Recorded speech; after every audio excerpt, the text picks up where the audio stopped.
Bună seara tuturor! Bun venit la Librăria Sophia! După cum știți, acum câțiva ani, Editura Sophia a avut bucuria de a edita romanul Icoana, un roman pentru copii pe care cititorii români l-au primit foarte bine, dar cu o particularitate. Adulții s-au bucurat la fel de mult și au considerat că se folosesc, nu doar că fac o lectură, spre a urmări cu atenție lecturile celor mici. Autoarea acestui roman este Georgia Briggs, care se află astăzi în România, este alături de noi și vine cu o surpriză, și anume apariția în limba română a celui de-al doilea roman, Bucuria Sfântului Serafim. Dincolo de emoții, că tot pomenim de fiecare dată de emoții și când ne încurcăm și când ele sunt reale, pur și simplu sunt de fiecare dată, dincolo deci de emoții, dincolo de bucuria întâlnirii și de folosul pe care îl tragem din citirea textelor Georgiei Briggs, avem ocazia să o vedem și să o ascultăm în direct. De asemenea, avem acordul de a-i adresa întrebări. Prin urmare, dacă din public cineva dorește să o întrebe ceva, are ocazia acum. Astă seară vom asculta un dialog între autoare și doamna Anca Popescu, profesor universitar la Facultatea de Teologie Justinian Patriarhu din București. Vă spunem bun venit.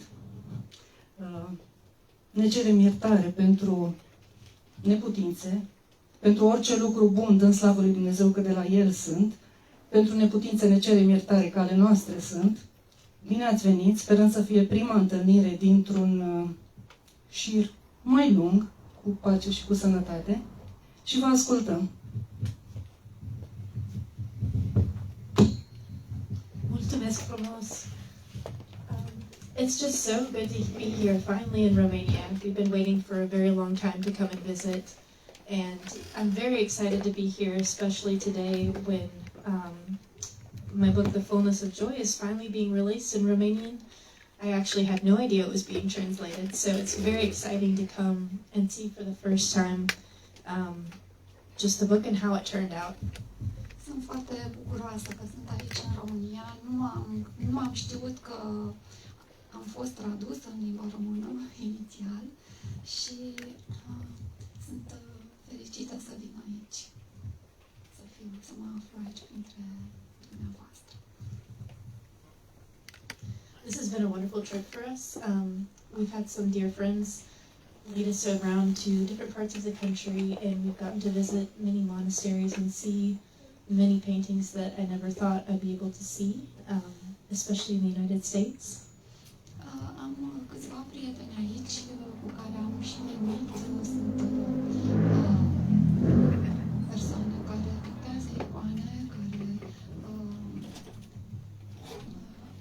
m-am bucurat să văd cât de frumoase sunt icoanele pe care le pictează. And it's very wonderful to be for the first time in an Orthodox country. Și sunt foarte fericită că sunt pentru prima oară într-o țară ortodoxă. Am vizitat mănăstiri, am vizitat biserici. And I think if anyone here has read my first book, Icon, you get a little taste of what it's like to be in the United States. Although the book is fictional, there is a great lack of orthodoxy in the United States, and many of us have never seen an Orthodox church or been inside an Orthodox church, so this is a very special experience for us. Este o experiență deosebită pentru noi, pentru că acolo, în America, ortodoxia nu se întâlnește peste tot ca aici. Toate că eu am scris această carte, Icoana, cu un conținut ortodox. I've enjoyed writing stories and reading stories since I was a little girl, but I never really expected that I would become an author and would write books, and I never expected that I would become Orthodox, so it's very surprising for me to find myself here. Am citit de când eram mică cărți, basme și întotdeauna mi-au plăcut bazmele, dar niciodată nu m-am gândit că voi deveni autoare de cărți. Și niciodată nu m-am gândit că voi deveni ortodoxă. I became Orthodox only about 7 or 8 years ago, and so I'm still very young in terms of being an Orthodox Christian and still discovering many things about the faith.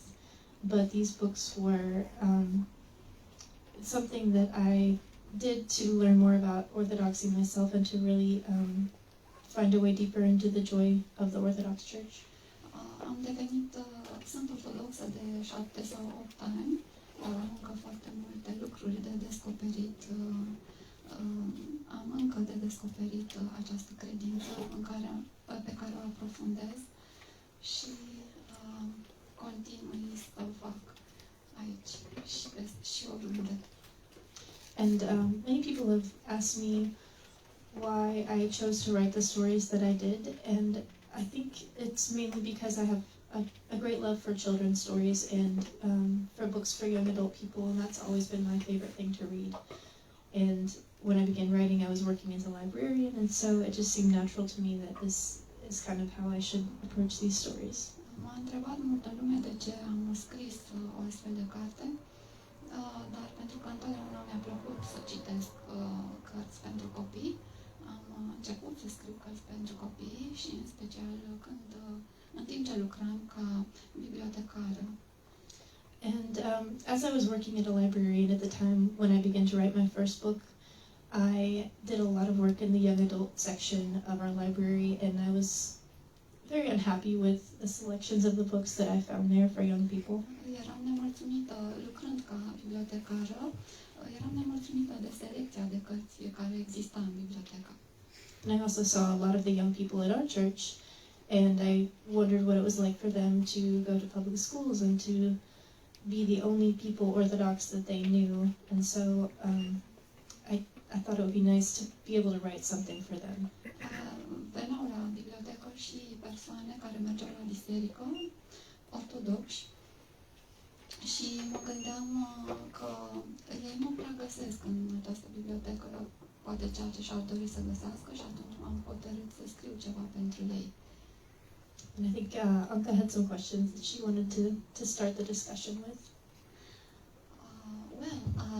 Speaking about the icon, how did you think about writing of persecution for children? That's a sensible and a sensitive subject.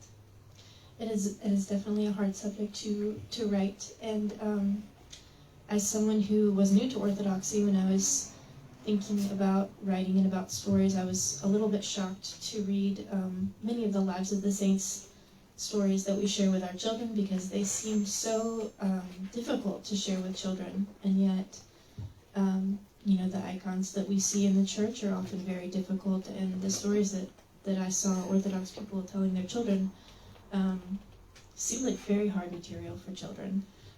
Am întrebat-o cum de s-a gândit să scrie pentru copii despre persecuție, despre acest subiect atât de sensibil. Și ne-a spus că ei citeau viețile sfinților și încercau să le împărtășească copiilor lor, citind viețile sfinților, vieți de multe ori pline de persecuție, de prigoană. Și atunci ne-am gândit cum am putea să le împărtășim copiilor această realitate care s-a întâmplat în viețile lor, în viețile sfinților. So I think at least my first book, Icoana, was a bit of an attempt for me to reconcile this problem of what to do with your children when Christianity as a religion is such a difficult religion to practice, and sometimes, you know, the world can be so frightening. So m-am gândit că uneori trăirea și viața creștină este dificilă, este greu uneori să fii ortodox în lume și atunci când se întâmplă ca creștinismul să fie prigonit, cum am putea să-i ajutăm pe copii să înțeleagă fel de viață. So the story in itself was a way for me to explore how the lives of the saints would look in a modern sense. Așa încât această carte a reprezentat o încercare de a scrie despre felul cum ar putea să arate Ortodoxia în viața modernă. And you know, it was a very interesting problem for me. I think it allowed me to be creative, but I also did a lot of research into the lives of Christians who lived through days of persecution, such as in communism.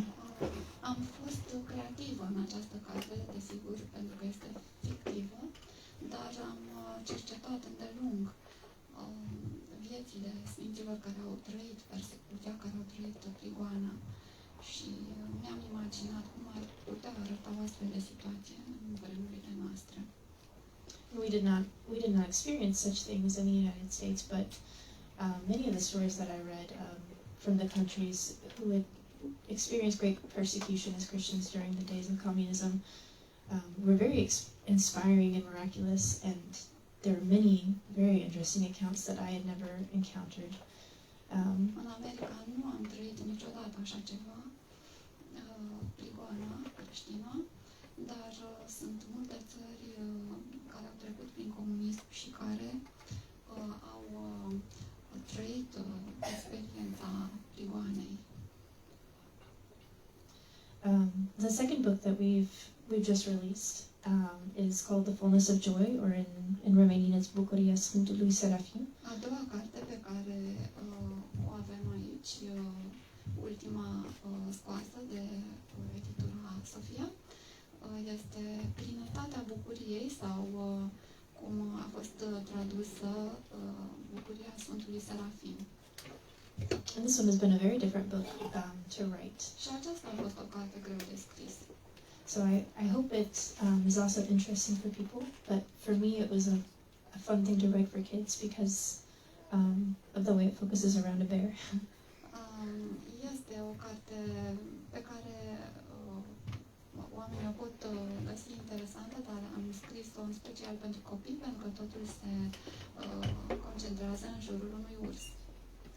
And I actually had the inspiration for this book while I was working with Dr. Trifa on a scaffold, and we were painting an icon. Well, he had painted an icon of Saint Seraphim, and we were gluing the icon of the bear on the wall, and I got to look at her face very closely.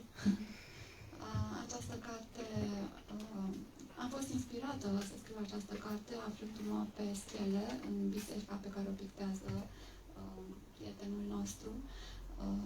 Și am avut ocazia să văd îndeaproape icoana Sfântului Serafim cu ursul pe care tocmai o picta și am văzut foarte de aproape chipul ursului. And the iconographer was putting some nice little dots on the ear, and he said, I think she's a female bear. Și iconarul punea niște pete de culoare pe urechea ursului și m-am gândit atunci că ursul acela trebuie să fie o ursoaică. So after that I started thinking, what would it be like to be, you know, the bear of Saint Seraphim? Și atunci m-am gândit cum ar fi să fii ursul Sfântului Serafim. And it's still one of my favorite icons in our church because all the children like to go and find the icon with the bear. Și este icoana preferată, icoana noastră preferată, pentru că copiii vor căuta icoana cu ursul. So it makes a very nice story for children, I think. Și m-am gândit că va fi o poveste frumoasă pentru copii. Do you have any other questions?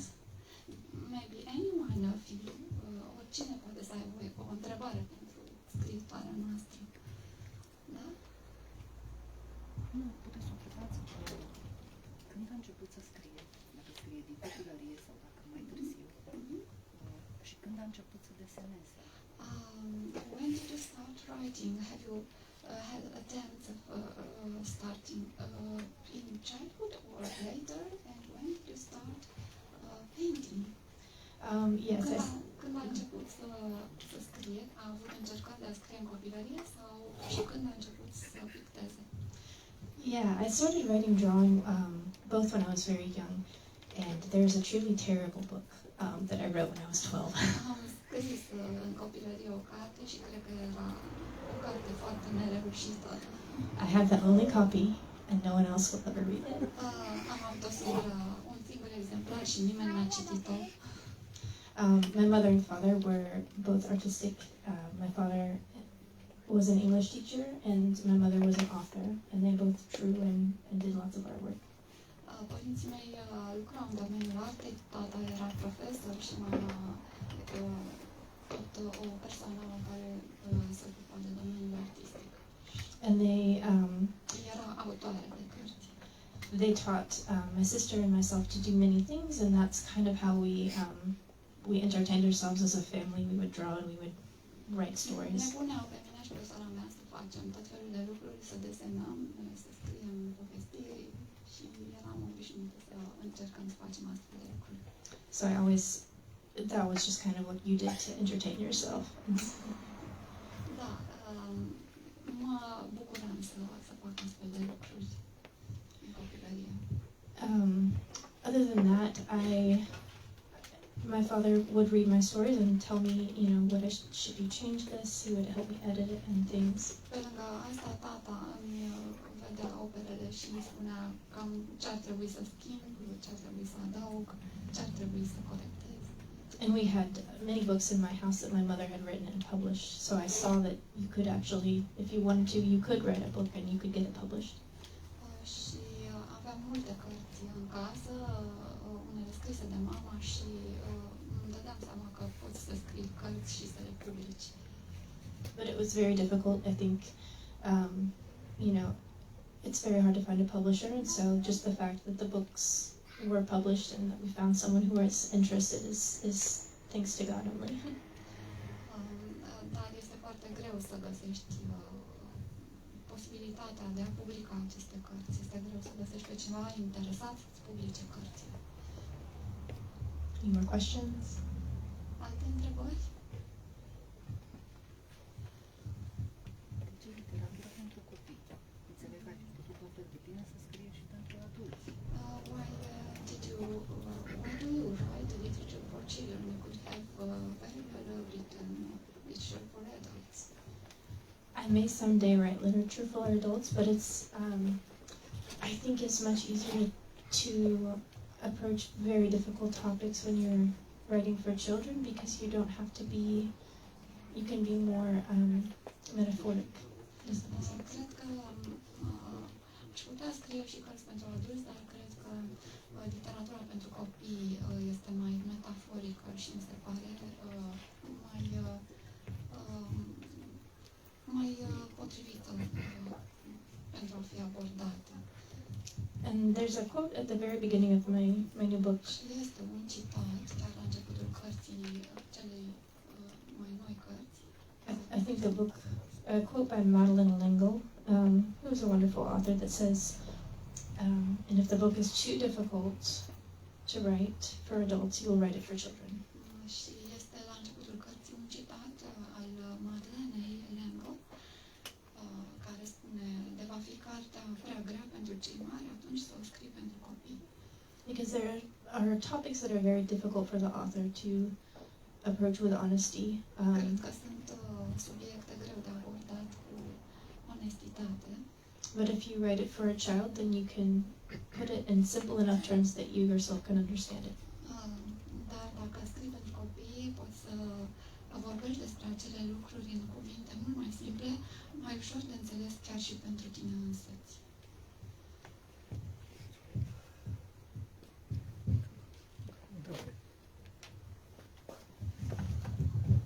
Cum e să fie ortodox în America? How is it to be an Orthodox in America? It can be very difficult. I think we're one of a very tiny minority. Poate să fie destul de greu. Este o minoritate mică, este o minoritate micuță. There are many people who have not heard of Orthodoxy, or Mulți care n-au auzit de Ortodoxie. and if they have heard of it, they think, oh, you're Greek or you're Russian. Și dacă aud că ești ortodox, cred că ești grec sau rus. So there's only barely an American church Orthodoxy. So, Așa încât de-abia găsești o biserică ortodoxă americană.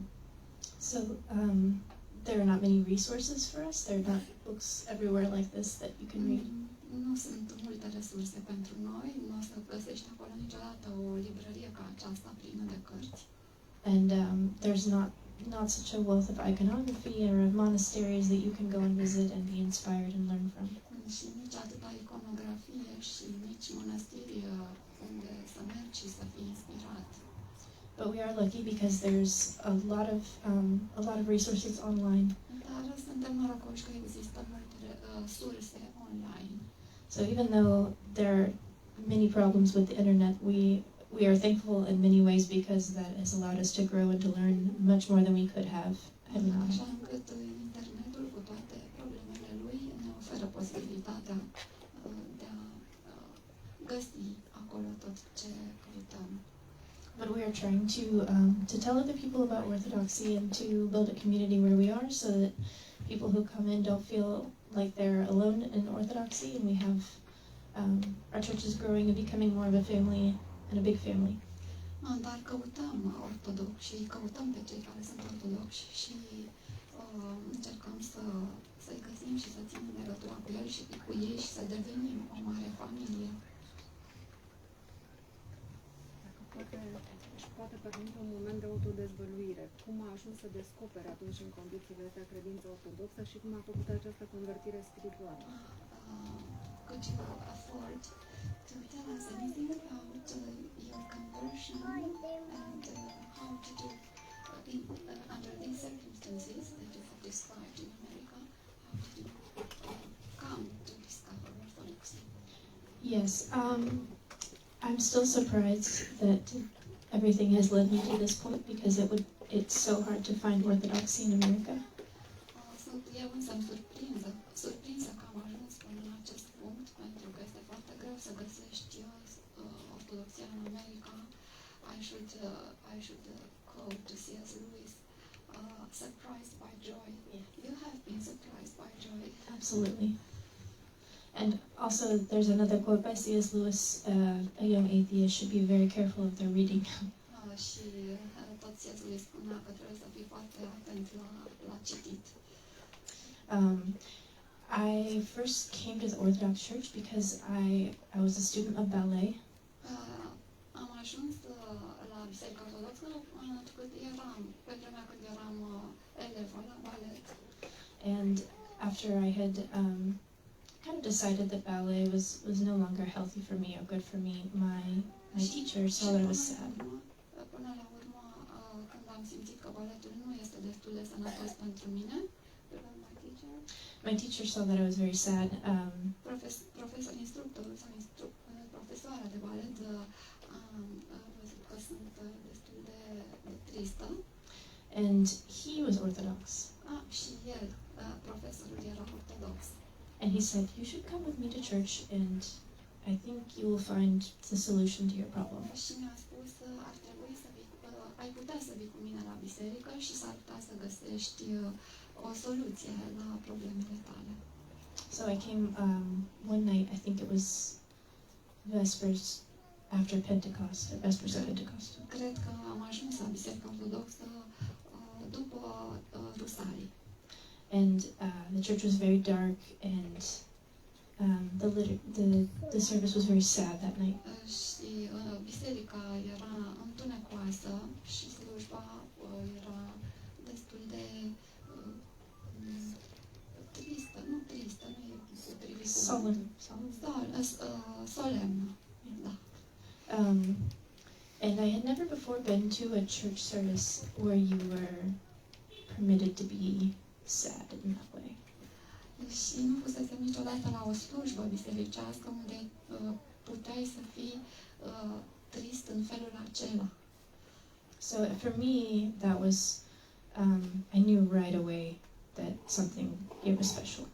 Am simțit îndată că este ceva deosebit acolo.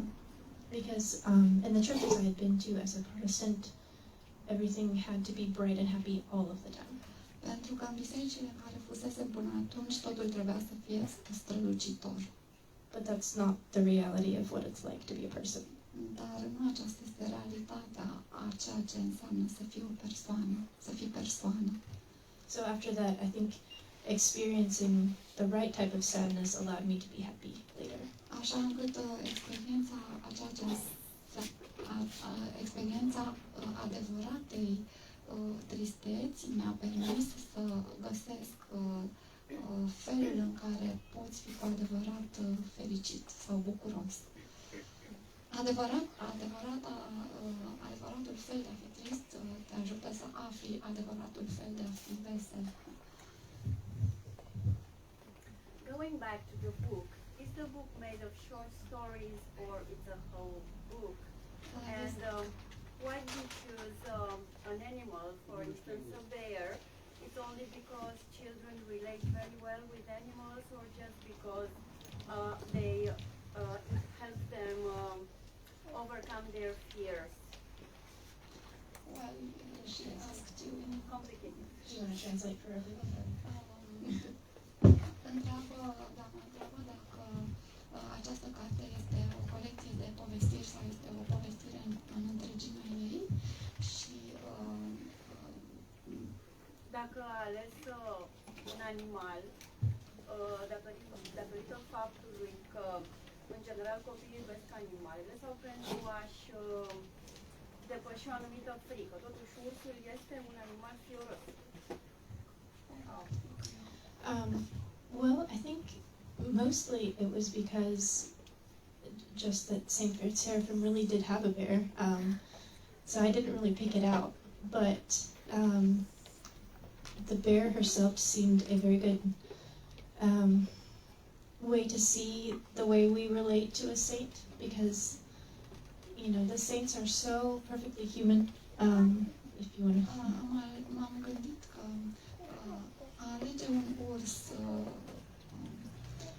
înseamnă, de fapt, a mă raporta mai ușor la sfânt, pentru că Sfinții sunt blânzi. așa, pentru că sfinții sunt blânzi. And they have progressed so much in theosis. Și ei au înaintat atât de mult în unirea lor cu Dumnezeu. So sometimes when we're close to them, it's easy to feel like we are very sophisticated. Așa încât noi simțim că suntem de multe ori foarte sofisticați, foarte complicați. When really we're like a bear, you know, following them around and really relying on them for everything. Pe când ursul îl urmează peste tot și într-un mod foarte simplu. There are also a lot of themes of motherhood in the book. Mai sunt și alte teme în carte, precum maternitatea. And we have many proverbs in America about the mother bear who is so protective of her children. Și noi avem multe proverbe în America despre mama urs care își protejează puii. So it seemed interesting to think, what if the bear felt like she was so protective of Saint Seraphim and she was doing so much good for him. Și de aceea ursoaica este atât de protectoare față de Sfântul Serafim și face atât de multe lucruri pentru el.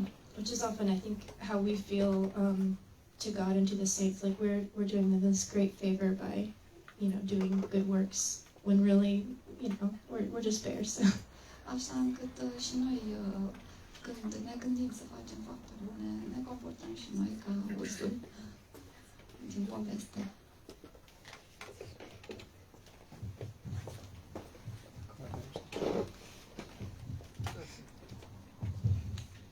How close do you think we are to seeing the events in Icoana unfolding in real life? And how did your church parish survive through the lockdown? I hope we're not close to anything like Icoana, but it's just so hard to know because the atmosphere in America, at least, is so volatile right now, and so things change and people get very angry. În America lucrurile sunt foarte volatile și oamenii se mânie ușor și întrebarea a fost cum putem observa, cum vedem că lucrurile care se întâmplă în Icoana se pot desfășura și în realitate. Lucrurile care se întâmplă în Icoana, în cartea Icoana, se pot desfășura și în realitate, da? So I think it's important for us as Christians not to be necessarily trying to predict what will happen in society. Noi nu trebuie să încercăm să producem previziuni despre ceea ce se poate întâmpla în societate. But to live with the knowledge that every society eventually, does reach something like this. Dar trebuie să fim conștienți că orice societate poate să ajungă să trăiască moduri similare de realități. I'm sorry, what was the second half of the question? How did your parish survive the lockdown? It was rough.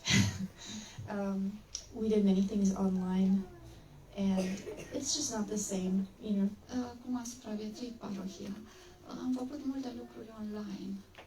Because many of my friends who were Protestant could sit and listen to the sermon online, and that's what church was. Pentru că multe persoane care erau protestante, sunt protestante în America, aveau ocazia să asculte predicii online. But we have a church that is sacramental and uses real things in the real world.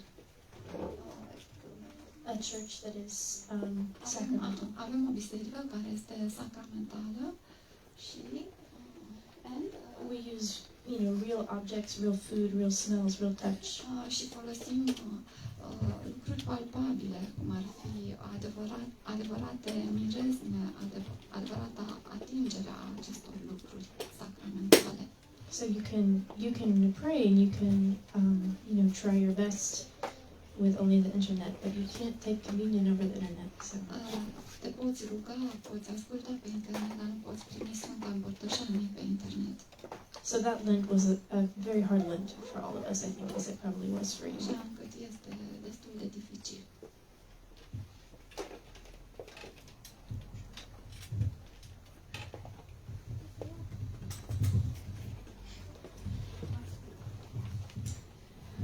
But you speak about the difficulty.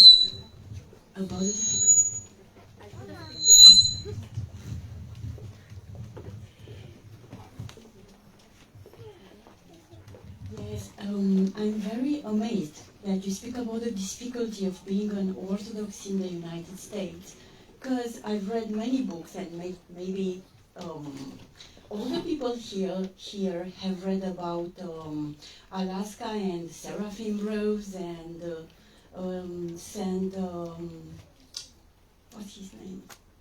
Maximovich, yes, who has founded a monastery, a nunnery basically in New York City, and the one in Alaska who is alive. I mean, don't you have any connections?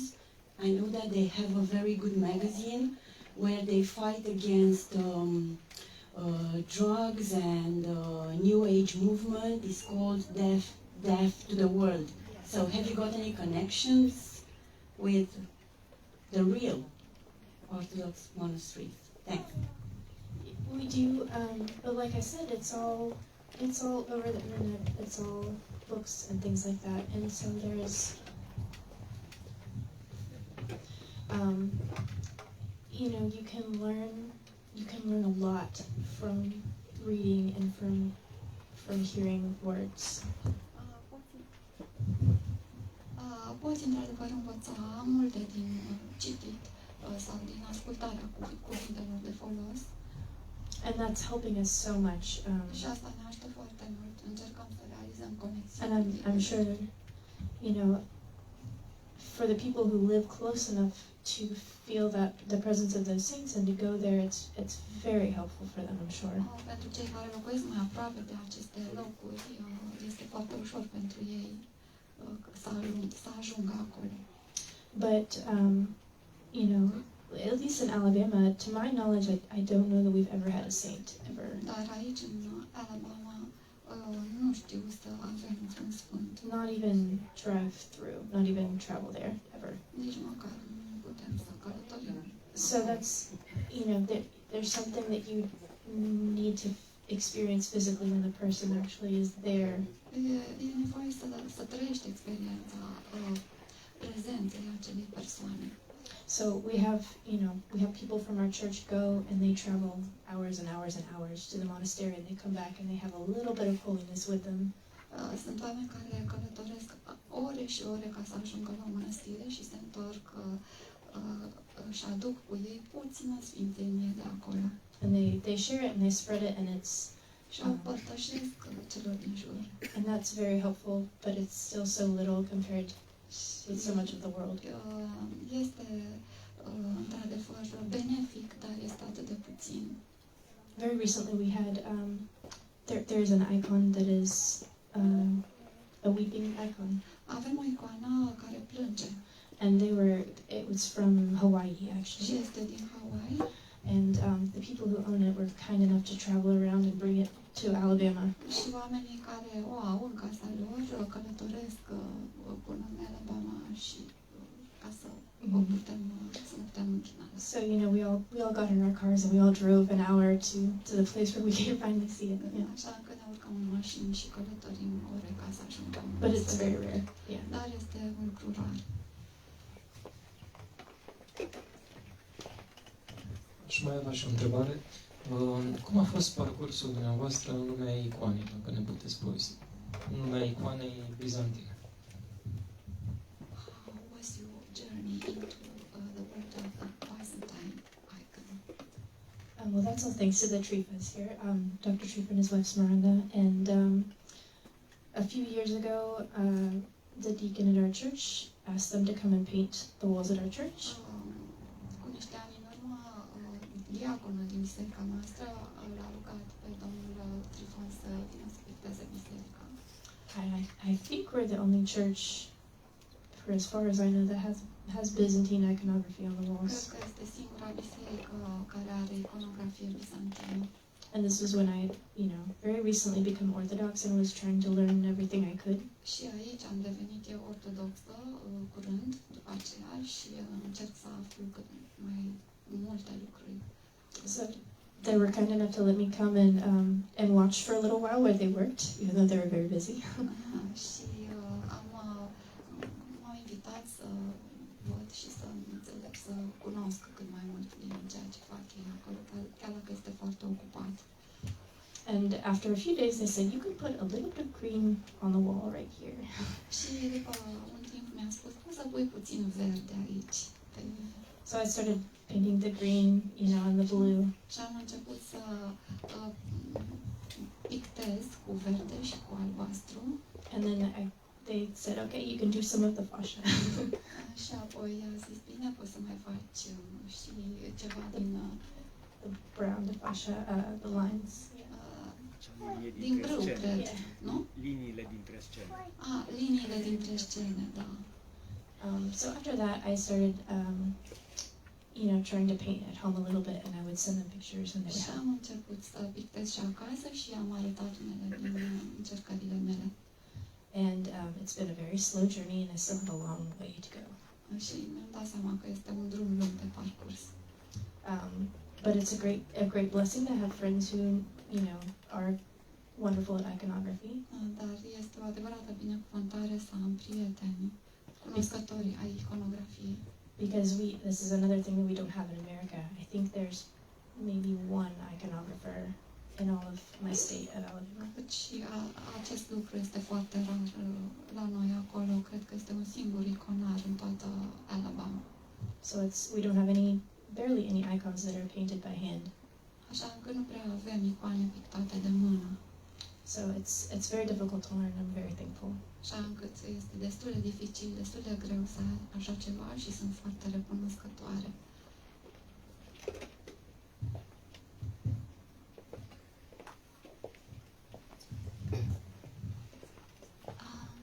Aș vrea să mă întorc la Bucuria Sfântului Serafim, to the fullness of joy.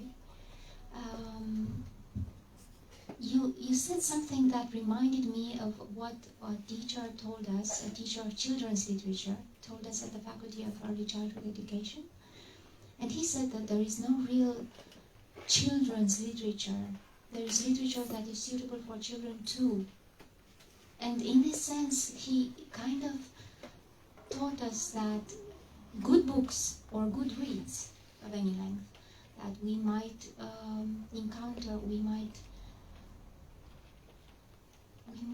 get familiar with at an early age will be our friends for life, and we return to them. So giving them real literature with that kind of metaphoric language and symbolism and allegories.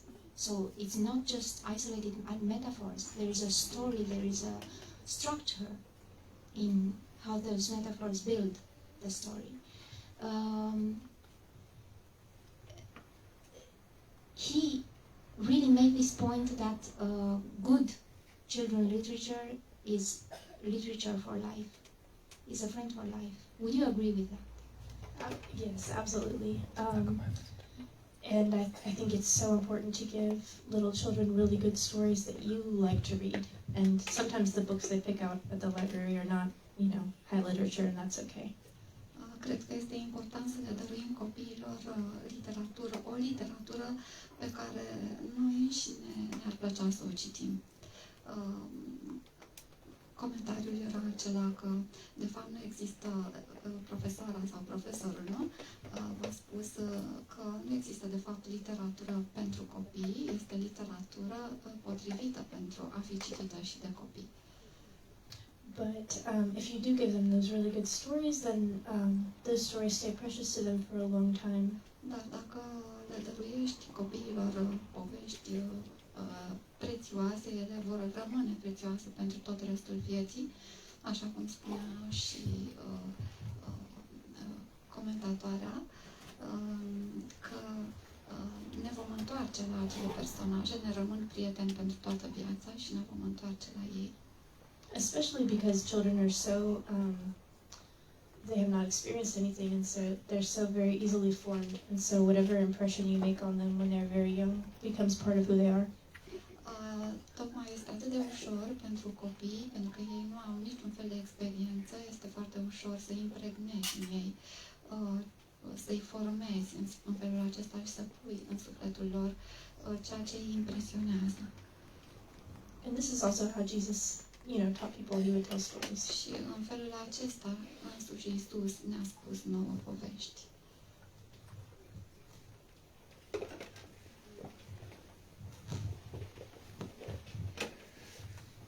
Cum au fost primite cărțile în Statele Unite ale Americii și, de asemenea, cum au fost primite și în alte țări în care au fost traduse? Am înțeles că a apărut și o traducere în limba rusă. How were these books received by the American people? And I understand that they were translated into Russia as well.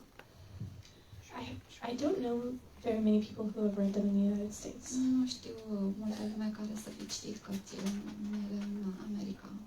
Mostly because there are just not many Orthodox people, so they haven't seen them. În primul rând, pentru că nu sunt mulți ortodoxi care, în America, care să citească aceste cărți. But it has been nice. I've received messages from people in very far away places in the U.S. Dar a fost minunat că am primit mesaje de la oameni de foarte departe din America. And also in some places like Russia. Și din alte țări, precum Rusia. Just to say that the books meant a lot to them. Și am înțeles că aceste cărți au însemnat mult pentru ei.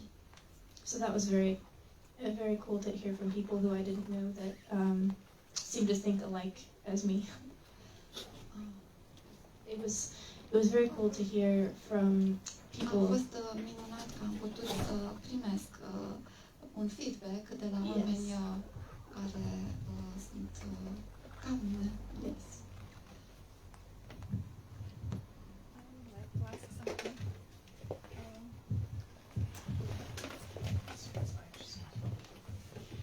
Do you see yourself living in an Orthodox country maybe in the future? That would be really great. I don't really know. I think it would be really amazing to live somewhere like Romania, and especially to have monasteries all around and icons all around here. Întrebarea a fost dacă se vede trăind într-o țară ortodoxă și răspunsul este că ar fi, nu știe, dar ar fi minunat să trăiască într-o țară unde este România, unde ai atâtea mănăstiri de jur împrejur și atâtea biserici. But we've also created a very great community, very small community, but great community where I am. I have family there. Dar am creat totuși acolo o comunitate minunată și este o comunitate minunată într-o comunitate mică. So it's hard to say. Așa că e greu de răspuns. But the people from there are open to Orthodoxy when you're, I don't know, maybe friends?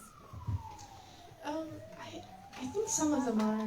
Some of them are a bit afraid. Cred că întrebarea a fost dacă ceilalți sunt deschiși față de Ortodoxie și răspunsul fiind că unii dintre ei sunt, altora le este teamă. Because they've been told that the icons are idolatrous and Pentru că li s-a spus că icoanele înseamnă idolatrie. there's such an anti-Catholic feeling where I live.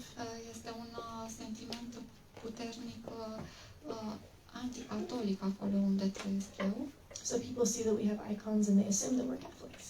Și oamenii văd că avem icoane și presupun că suntem catolici. But it's not the same thing at all. Dar nu este deloc același lucru.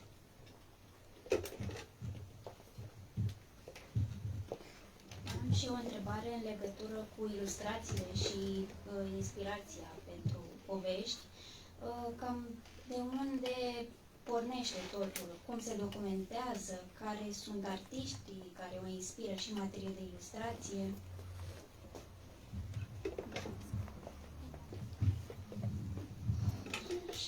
She's interested in your sources of inspiration for the design of the books. Well, for the book about Saint Seraphim, I looked at many pictures of the saint's actual belongings and where he lived. Pentru cartea Bucuria Sfântului Serafim m-am inspirat din lucrurile pe care le-am putut afla despre Sfântul Serafim și despre lucrurile care îi aparțineau. And I was very, very thankful for the internet in this Am fost case. foarte recunoscătoare internetului în acest caz.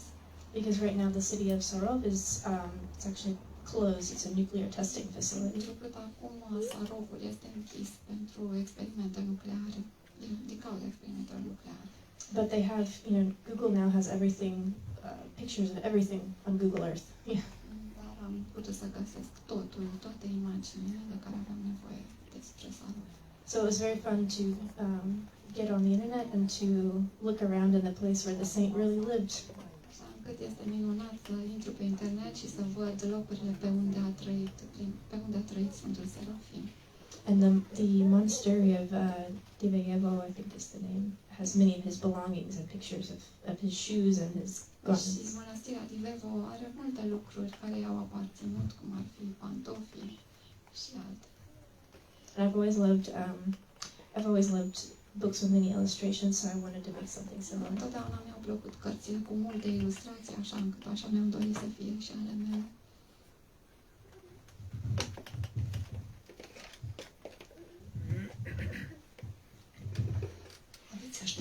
Aveți așteptări de la cititorii dumneavoastră?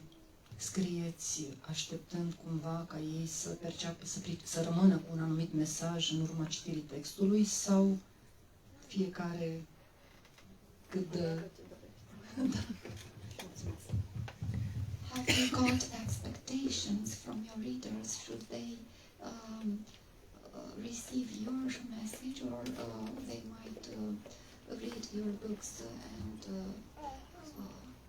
interpret them as they wish?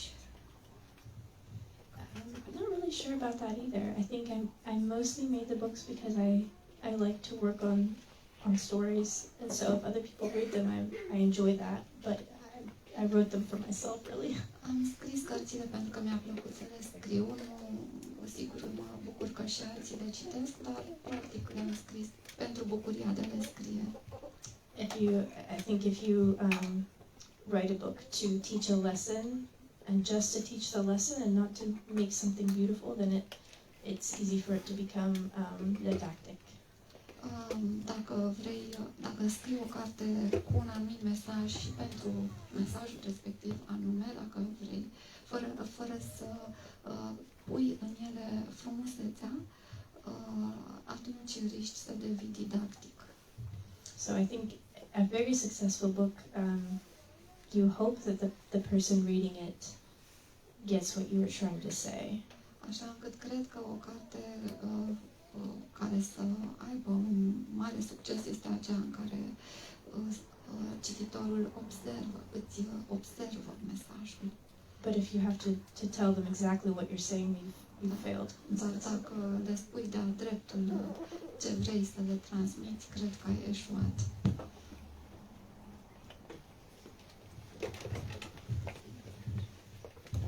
Mulțumim, doamne Georgia, și vreau să-i spun că sunt fascinante mesajele din ambele cărți și o rugăm să scrie și despre leul Sfântului Serafim, Sfântului Gerasim și corbul Sfântului Ilie și cocorul Sfântului Curtebert. Și mai sunt o grămadă de sfinți care au avut legături cu animalele și ar putea face cărți mai scurte și mai multe imagini.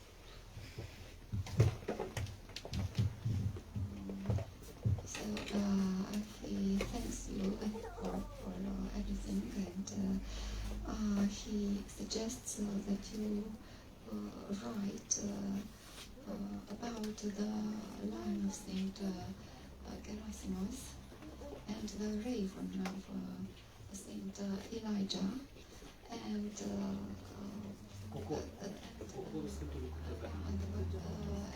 that of Saint Cuthbert.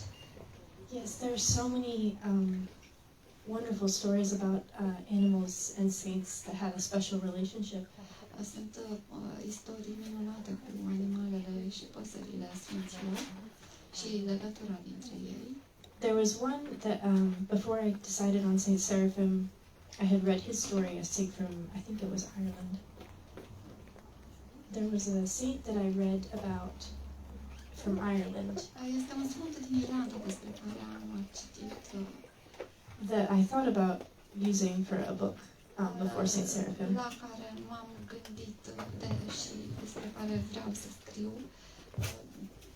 M-am gândit la el după ce am scris această carte despre Sfântul Serafim. And he had an ox that was killed by a wolf. Și el a avut un bou care a fost ucis de un lup. And so he got angry at the wolf and said, "Now you must do the ox's work." Și s-a supărat pe lup și a spus, da, acum trebuie să faci munca boului. So he put the wolf, attached it to the cart and made it carry the cart. Așa încât l-a pus pe lup, l-a înjugat pe lup și l-a pus să ducă, să care lucruri. It's fascinating how many stories there are. Fascinant câte istorii sunt. What's the name of this saint? I'm trying to remember, but it's a very strange name, so I can't remember. Sfântul Șio din Georgia. Sfântul Șio of Georgia. Oh, okay. I'm thinking of a different one, but yeah. There are two versions. Se gândea la alt sfânt, dar da. Dacă ne poate povesti despre aceste zile petrecute în România, cum au fost? Would you tell us about the days that you spent in Romania? How were they? Yes, this has been a wonderful trip. It really has. A fost o călătorie minunată. We began in Cluj and we got to see all around the city and the facultatea. Am început în Cluj, am văzut diverse locuri de jur împrejurul Clujului, am vizitat facultatea, Babeș-Bolyai. And then we went and saw several monasteries in the country, including Rameț. Am vizitat câteva mănăstiri, incluzând Râmeț. And I think the monasteries were my favorite. We saw many wonderful icons, and the mountains especially were beautiful. Și aceea cred că este mănăstirea mea preferată. Munții sunt foarte frumoși, icoanele frumoase, da. And now we've ended here in Bucharest, and we got to see when we saw Paleș. That was a favorite. Yes. The castle Paleș. Aha. Și castelul Peleș m-a impresionat și apoi am venit aici în București. And it's been amazing to see such an old country compared to the United States. Și este extraordinar să vezi o țară atât de veche în comparație cu America. Because we have maybe a little over 200 years of history in our country. Pentru că noi avem doar câteva sute de ani de existență în țara noastră.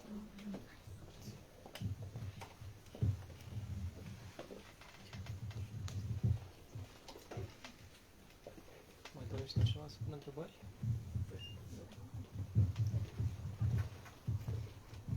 Mai v-ați dumneavoastră? Da, am o întrebare legată de prima carte adusă de Grechia, la care dacă sunt planul să fie tradusă în limba română.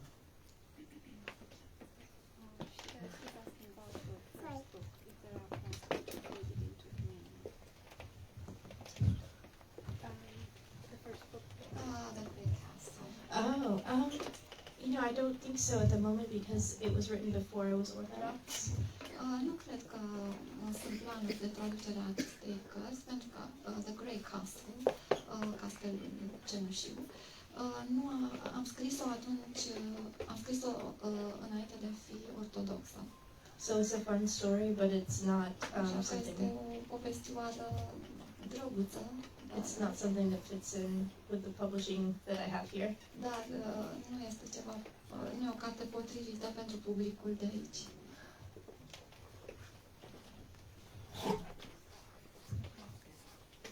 What other projects have you got? Well, I'm working on a story right now, and God willing, that will be finished someday. Scriu chiar acum o povestioară și cu ajutorul lui Dumnezeu sper să o termin într-o bună zi. But a lot of the work I do right now is iconography for the people in my parish. Dar preocuparea mea momentan este iconografia, icoanele pe care le pictez pentru parohia mea. So I switch back and forth when I'm. Așa că mă întorc, fac des întors între povestioare și iconografie.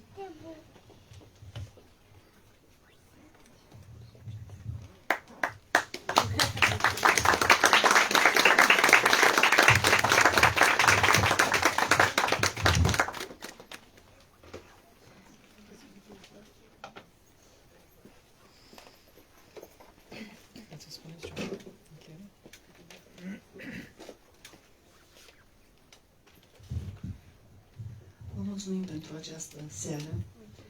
Ne dăjduim în întâlniri viitoare. De asemenea, tocmai ne-ați dat o liniuță în plus la rugăciunile de seară, și anume să terminați cartea, să fie tipărită și tradusă și în limba română.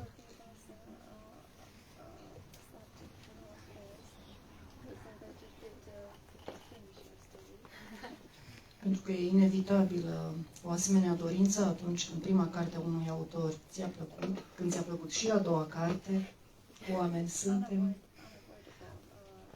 Vă mulțumim tuturor pentru prezență. Vă așteptăm la evenimentele organizate de Librăria Sophia și pe viitor. Mulțumim pentru tot ce ați scris. Mulțumim că ați venit să ne vedeți țara și ne dăjduim să plecați măcar cu o părticică din bucuria pe care ne-ați dăruit-o nouă cu prezența aici.